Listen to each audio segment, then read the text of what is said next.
আমি মাঝে মধ্যে চিন্তা করি,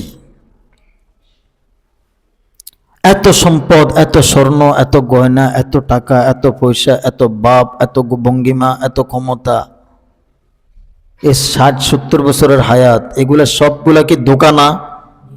আসলে ধোঁকা না? কি আছেটা কি? পুরাটাই ধোঁকা। শুধু চক্ষু বন্ধ করে একটু নিজেরটা নিজে ভাবি, টাকায় আমাদেরকে এত বেশি অন্ধকার করে ফেলছে আমাদের দিলকে। আমি যে আগে গরিব ছিলাম, অসহায় ছিলাম, এটা আমি ভুলে গেছি। এখন আর সমাজের কোনো মানুষকে আমার চোখে লাগে না। খোদাই না করুক, টাকার ভাবে তো অনেক সময় আলেম ওলামাদেরকে চোখে লাগে না।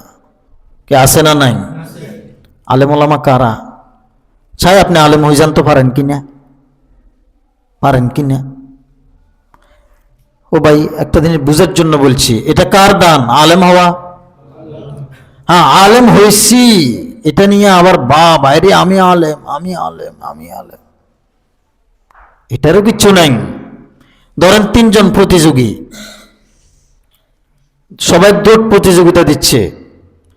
লাল একটা দাগ আছে, লাল একটা দাগ, দৌড়ে ওই লালটা 1 কিলোমিটার দূরে ওই লাল দাগটা যে দৌড়তে পারবে সে পুরস্কার পাবে। পুরস্কার কেমন?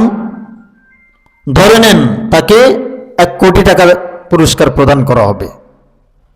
এখন জওয়ান, বুড়া, আবাল, বৃদ্ধ, বনিতা সবাই কি ওই প্রতিযোগিতায় অংশগ্রহণ করবে না? কথা বলেন, অংশগ্রহণ করবে কি না? করবে। এই অংশগ্রহণের ক্ষেত্রে যে কোনো একজন কি সামনে থাকবে না?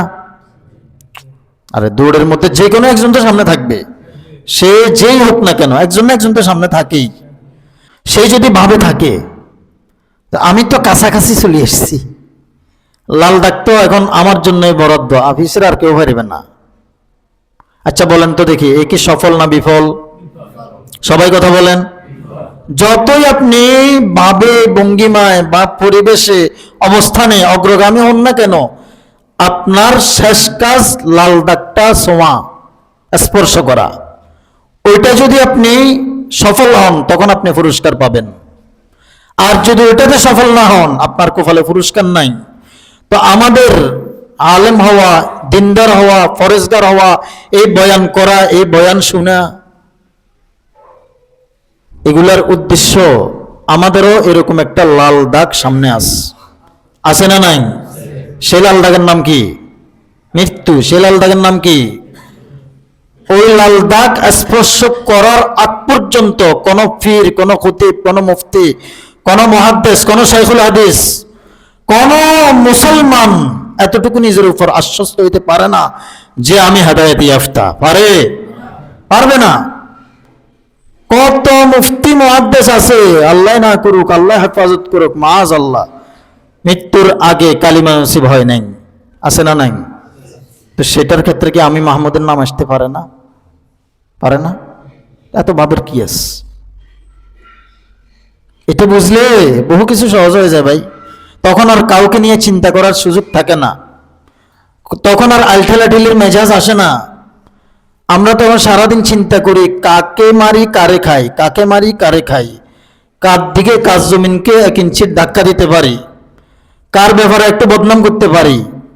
আমার বুঝে আসুক আর না আসুক, বদনামের মজলিসে বসলে কেমন যেন ভিতরে একটা মজা লাগে। ফলাও কোরমাও এত মজা লাগে না। কথা ঠিক না ভাই? ঠিক। এই মজাটা আসে কোত্থেকে? শয়তানের পক্ষ থেকে। আপনি তখন একটু মনে বুঝাবেন, একটু প্রশ্ন করবেন, কিরে আমার কাছে মজাটা কেন আসলো, এর ব্যাপারে কথা বলতে আমার কাছে এত মজা কেন লাগতেছে। যখন আপনি মনের সাথে বুঝবেন তখন মনে বলবে যে এটা তোমার ধোঁকা, এটা তোমার কি ধোঁকা। এই জন্য আমি অনুরোধ করব, ওই লাল দাগ স্পর্শ করার আগ পর্যন্ত নিজেকে কোনোভাবে পণ্ডিত মনে করার সুযোগ নাই। সে খতিব হোক, সে মুসল্লি হোক,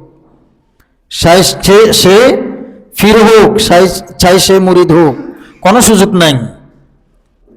মওতের সময় যদি আমার কালিমা নসিব হয়, ঈমান নিয়ে মরতে পারি, তখন আমার সব কিছুর উপর ভাব দেখানো সম্ভব হয়ে যাবে আল্লাহর তরফিয়া।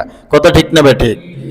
এই জন্য আমাদের মুরব্বীরা বলে, কোন কাহতা হয় कि मैं खाली हाथ जाऊंगा। कौन कहता है कि मैं खाली हाथ जाऊंगा, साथ लेकर जाऊंगा कलमा रसूलुल्लाह का। अल्लाह अकबर। कौन कहता है कि मैं खाली हाथ जाऊंगा, साथ लेकर जाऊंगा कलमा रसूलुल्लाह का। কে বলে যে আমি খালি হাতে যাব?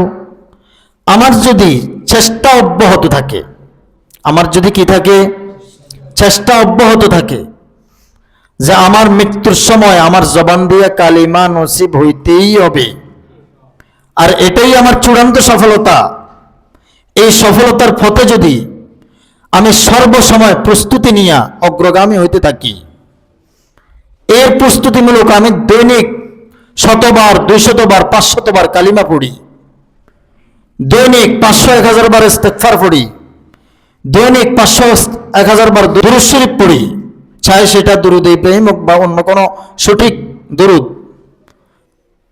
তখন আমি একটু মনের মধ্যে আশ্বস্ত হতে পারি যে ইনশাআল্লাহ তাআলা যদি আল্লাহ কবুল করে বহু কিছু। কে বলে আল্লাহ কবুল করলে আমি খালি হাতে যাব? না, হতে পারে না। আল্লাহ যদি কবুল করে আমি কালিমা নিয়েই ইনশাআল্লাহ যাব, আমি কালিমা নিয়েই ইনশাআল্লাহ তাআলা যাব। আল্লাহ আমাদের সবাইকে তৌফিক দান করেন।